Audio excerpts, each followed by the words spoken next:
Assemble. Order dito sa Mandawi po. Ayan po at umpisa na ang kanyang pag-assemble. Napakalalim po siya po. Panay ang sita. Yung base na nagawa ito bago wala kang kalahati oras na rin sa kalasang sanay na sa trabaho. Isa-isa niya pinagyan na natin yung mga tanda-tanda bawat isa ng mga kanyan o Mandawi po. Yan po ang na-orderan namin lahat ng aming mga cabinet. Maganda po itong aming mga dati. Ito po ay slider. Para bukas sa iisod na lang ng madali-dali. Ano, binabasa po niya ang kanyang instruction ng pag-assemble. Nag-iisip pang mabuting kuya. Yan po, yan ang mga pyesa, mga tornilyo, yan ang mga parts. Inaangat ng isa-isang kuya ang bawat isa. Yan po ay madali sa loob na po ng kwarto. Yan ang i-assemble para hindi yung tulad ng dati bibigla ng cabinet ay ang hirap ipasok sa pintuan kung paano pag napalaki ang bilang ng cabinet. Kaya ganito na ang ating nota sa loob na lang ang kwarto na assemble. Ito po ay sa kwarto ng mga bata. Ito po ang naka-assemble doon sa master bedroom bangko.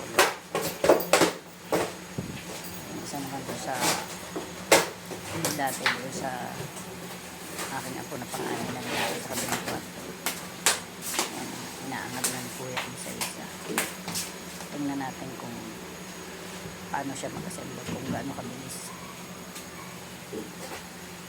Nag-iisipang mabuti yung kuya at baka magkamali. Yan o.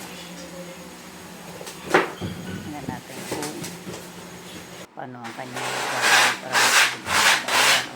Nag-uumpisa na po siya na magkabit ng ano nang sa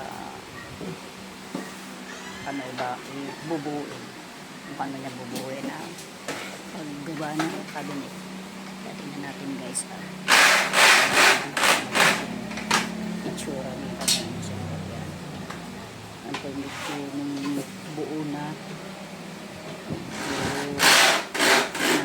kasama sa cabinet kasama yata natin ang galabi ang tornilyo. Naiinitan daw si kuya kaya susumala. Galing ano. Yan po ang babae po. Inuuna na.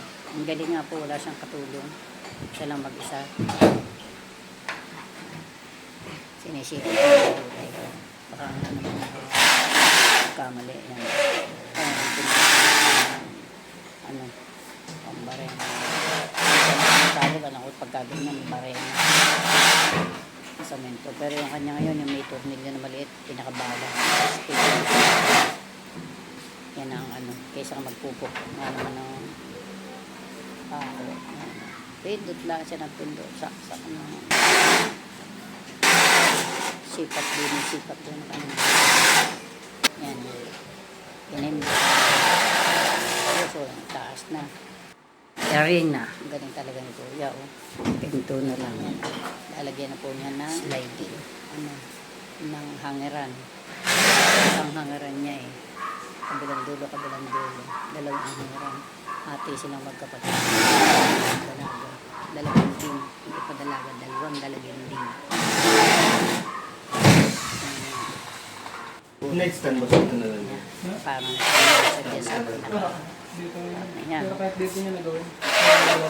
Yari ang binisita na natin sa manager ang cabinet yan. Sliding. Ay, mingkang mo ma. Isa lang yung pinto. Ari daw, isakutin nyo na. Ilipat na rin eh. Ano mga pagyari dito sa panin ay dito sa Hindi, ayun na. O, tinan mo. sa isang dalagyan. Tigay Ang ganda oh. sa kayo dito ni Binisita Mingkang. na ng ating manager. Huwag yung hangiran na napaka-big up.